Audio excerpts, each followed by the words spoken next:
बिस्मिल्लाहिर्रहमानिर्रहीम। अस्सलामुअलैकुम। For class आज हम पढ़ेंगे सबक वक्त की पाबंदी, सफ़ा नंबर 55। तो सब बच्चे जो हैं यहाँ आज की डेट डाल लीजिए और दिन लिख लीजिए। सबक हमारा है वक्त की पाबंदी। वक्त की पाबंदी करने से ये मुराद है कि हर काम को मुकर्ररा वक्त पर किया जाए। वक्त की पाबंदी करना बहुत अच्छी आदत है। वक्त पर काम करने से इंसान कम वक्त में बहुत से काम कर लेता है और ज़िंदगी में कभी शर्मिंदा नहीं होता, क्योंकि जो वक्त की कदर करते हैं वक्त भी उनकी कदर करता है। अल्लाह ताला ने कायनात की हर चीज़ को वक्त का पाबंद बनाया है। सूरज अपने मुकर्ररा वक्त पर निकलता है और ग़ुरूब होता है। कुरान मजीद में इरशाद है, तर्जुमा, और सूरज के लिए जो मुकर्रर राह है वो इसी पर चलता है। सूरतुल यासीन की आयत नंबर 38। दिन रात अपने वक्त के पाबंद हैं। मौसम भी अपने वक्त पर आते हैं और जाते हैं। हमारी तमाम इबादत का ताल्लुक़ भी वक्त की पाबंदी से है। जैसा कि अल्लाह ताला फरमाता है, तर्जुमा, यकीनन नमाज मोमिनों पर वक्त की पाबंदी के साथ फ़र्ज़ की गई है। सूरतुन निसा की आयत नंबर 103। यानी कि वक्त की पाबंदी का क्या मतलब है। इस्लाम में वक्त की पाबंदी पर बहुत ज़्यादा ज़ोर दिया गया है, क्योंकि जो वक्त की पाबंदी नहीं करता वो ज़िंदगी में बहुत पीछे रह जाता है। क्योंकि अल्लाह ताला ने अपनी इबादत जो है वो भी वक्त की पाबंदी के साथ मुकर्रर की हैं। मौसम भी वक्त की पाबंदी पर आते जाते हैं। तो इसी तरह जो वक्त की पाबंदी करता है, वक्त पे नमाज़ पढ़ता है, वक्त पे उठता है, वक्त पे सोता है, वक्त पे जागता है। और क्योंकि सूरज, चाँद, तारे सब जो है अपने अपने वक्त पर निकलते हैं और ग़ुरूब होते हैं।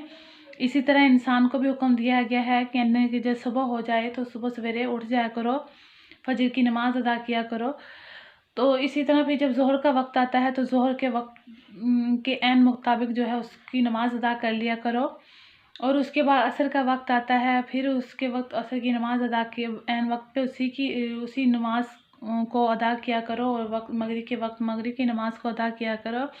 इसी तरह जब इशा होती है तो इशा की नमाज़ अदा कर दिया करो। उसके बाद रात हो जाती है तो अल्लाह ताला के हुक्म से सोने का वक्त होता है। तो इसलिए यानी कि रात हमारे आराम के लिए अल्लाह ने बनाई है। उस रात में हमें आराम करना चाहिए।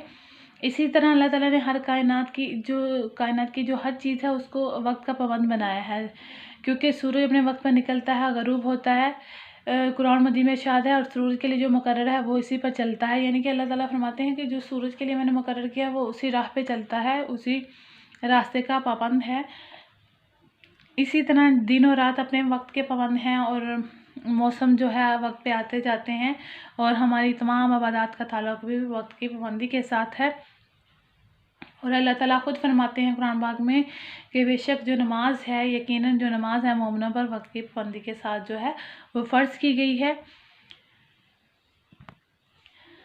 रोज़े भी रमज़ान के महीने में फ़र्ज़ हैं। सहरी और अफ्तारी का वक्त मुकर्रर है। हज के लिए ख़ास महीना मुकर्रर है। ज़कात है तो वो एक निज़ाम के तहत अदा की जाती है, ताकि ज़कात लेने वाले और अदा करने वाले अपने काम एक कायदे से कर सकें। इंसान की ज़िंदगी में जितने काम भी हैं इनके लिए वक्त मुकर्रर है। इसी तरह अल्लाह ताला ने ज़िंदगी और मौत का भी वक्त मुकर्रर कर रखा है।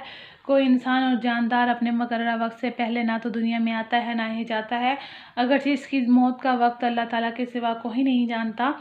यानी कि अल्लाह ताला ने रोज़े भी उसी यानी कि रमज़ान के महीने में जैसे अल्लाह ने फ़र्ज़ किए हैं तो उसी में हमने रखने हैं। अल्लाह ने सहरी और अफ्तारी का वक्त भी मुकर्रर कर रखा है।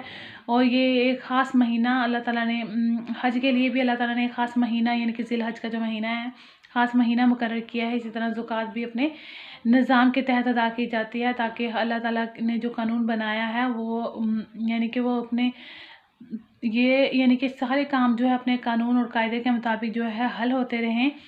इंसान की ज़िंदगी में जितने भी काम हैं अल्लाह ताला ने उनके लिए वक्त मुकर्रर कर रखा है। कि इसी तरह अल्लाह ताला ने ज़िंदगी और मौत का भी वक्त मुकर्रर किया हुआ कि ज़िंदगी में कोई भी इंसान हो या जानदार ना तो वो अपने मुकर्रर वक्त से पहले दुनिया में आता है और ना जाता है, क्योंकि अल्लाह ताला ने जिसका जो वक्त मुकर्रर किया हुआ है वो उसी में आएगा और उसी में ही इस दुनिया से जाएगा। अल्लाह ताला के सिवा कोई भी जो है वो इस बात को नहीं जानता सिवाय अल्लाह के। अल्लाह ताला ही ने ये वक्त मुकर्रर कर रखा है और अल्लाह ताला ही इस बात को जानते हैं। जो कोई शख्स वक्त का पाबंद नहीं होता तो वो अपने लिए भी और दूसरों के लिए भी मुश्किल का बायस बनता है। मसलन अगर एक तालिबे इल्म वक्त पर पढ़ाई नहीं करता तो वह ना सिर्फ खुद नाकाम ज़िंदगी गुजारेगा बल्कि मुल्क व कौम के लिए भी नुकसानदेह साबित होगा।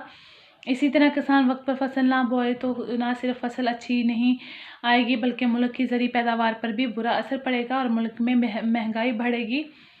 वक्त एक कीमती शय है और ये दरिया के पानी की तरह तेज़ी से गुजर जाता है। जो लम्हा एक दफ़ा हाथ से निकल जाए वो दोबारा वापस नहीं आता। ज़िंदगी का एक एक मिनट और एक एक लम्हा कीमती है, इसलिए हमें इसकी कदर करनी चाहिए ताकि हम दुनिया और आखिरत दोनों में कामयाब हो सकें। यानी कि जब कोई शख्स जो है इस दुनिया में वक्त का पाबंद नहीं होता तो वो अपने लिए भी मुश्किलात पैदा करता है और दूसरों के लिए भी मुश्किलात पैदा करता है। मसलन अगर एक तालिबे इल्म है वो वक्त पर पढ़ाई नहीं करता तो वो ना सिर्फ खुद अपनी ज़िंदगी बर्बाद करेगा बल्कि वो मुल्क कौम के लिए भी जो है नुकसानदेह होगा। इसी तरह एक किसान जो है अगर वक्त पर फसल नहीं बोता तो वो इससे ना सिर्फ फसल अच्छी होगी बल्कि मुल्क की ज़री जो पैदावार है उस पर भी बुरा असर पड़ेगा और महंगाई जो है वो बढ़ेगी। क्योंकि वक्त जो है एक कीमती शय है, ये बहते दरिया की तरह तेज़ी से गुजर जाता है। जो लम्हा एक दफ़ा हाथ से निकल जाता है वो दोबारा वापस नहीं आता। ज़िंदगी का एक एक जो एक मिनट है वो कीमती है, लम्हा जो है कीमती है, क्योंकि अगर हमारी नमाज का वक्त निकल जाए, फ़ौत हो जाए हमारी नमाज तो वो दोबारा वक्त जो है वापस नहीं आता। जो सवाब हमें उस वक्त यानी कि वक्त पर नमाज अदा करने का होता है वो बाद में हम कज़ा पढ़ भी लें तो हमें वो सवाब नहीं हासिल होता।